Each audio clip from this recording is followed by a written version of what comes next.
আগামী ২৯ মার্চ ভর দুপুরে ঘটতে যাচ্ছে ভয়ঙ্কর ঘটনা। পৃথিবী হয়ে যেতে পারে অন্ধকার। সেদিন মধ্য দুপুরে আসলে কি ঘটবে, কতটুকু প্রস্তুত আমরা? বিস্তারিত শিহাব ইসলামের ডেস্ক রিপোর্টে। সূর্যগ্রহণ ও চন্দ্রগ্রহণ দুটোই প্রাকৃতিক ঘটনা। এটি ঘটে চাঁদ যখন সূর্য ও পৃথিবীর মধ্যে এসে সূর্যকে আংশিক বা সম্পূর্ণরূপে ঢেকে ফেলে। এই ঘটনাটি তখনই ঘটে যখন চাঁদ, সূর্য এবং পৃথিবী একই সরলরেখায় অবস্থান করে। পৃথিবীকে কেন্দ্র করে ঘোরার সময় চাঁদ যখন সূর্য ও পৃথিবীর ঠিক মাঝামাঝি চলে আসে, তখনই সেটি সূর্যের আলোকে পৃথিবীতে পৌঁছাতে বাধা দেয়। তখনই ঘটে আকর্ষণীয় জ্যোতির্বিদ্যা সংক্রান্ত সূর্যগ্রহণের ঘটনা। আগামী ২৯ মার্চ পৃথিবী জুড়ে এই বিশেষ জ্যোতির্বৈজ্ঞানিক ঘটনা ঘটবে।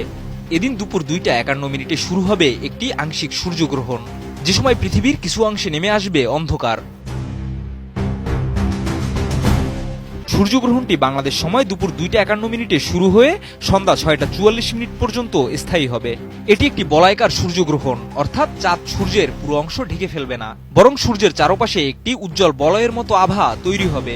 এই কারণে এই দৃশ্যটি রিং অফ ফায়ার নামে পরিচিত। তবে এই গ্রহণটি বাংলাদেশে দেখা যাবে না। এই গ্রহণটি ইউরোপ, উত্তর আমেরিকা এবং আফ্রিকার কিছু অংশে দৃশ্যমান হবে।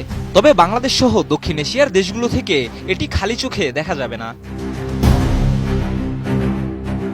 এই ধরনের সূর্যগ্রহণ দেখার জন্য বিশেষত সতর্কতা অবলম্বন করতে হবে। সূর্যগ্রহণ খালি চোখে দেখাটা চোখের জন্য ক্ষতিকর হতে পারে। তাই যেসব দেশে এই গ্রহণটি দেখা যাবে, সেখানে জ্যোতির্বিজ্ঞানীরা টেলিস্কোপ ও বিশেষ ফিল্টার ব্যবহার করে এটি পর্যবেক্ষণ করার পরামর্শ দিয়েছেন। এটি ২০২৫ সালের অন্যতম গুরুত্বপূর্ণ জ্যোতির্বৈজ্ঞানিক ঘটনা হিসেবে গণ্য হয়েছে, যা বিশ্বজুড়ে বিজ্ঞানীদের কাছে বিশেষ আগ্রহের বিষয় হয়ে উঠেছে। এই সূর্যগ্রহণের দৃশ্য উপভোগ করার জন্য সময়সূচি স্মরণ রাখা জরুরি। তবে যারা এটি দেখতে পারবেন, তাদের জন্য এটি একটি অনন্য এবং দৃষ্টিনন্দন অভিজ্ঞতা হবে। কারণ এই চন্দ্রগ্রহণ ও সূর্যগ্রহণের মতো মহাজাগতিক দৃশ্য পৃথিবীকে এক অলৌকিক রূপ দেয়, যা দেখে মোহিত হয় লাখ লাখ মানুষ।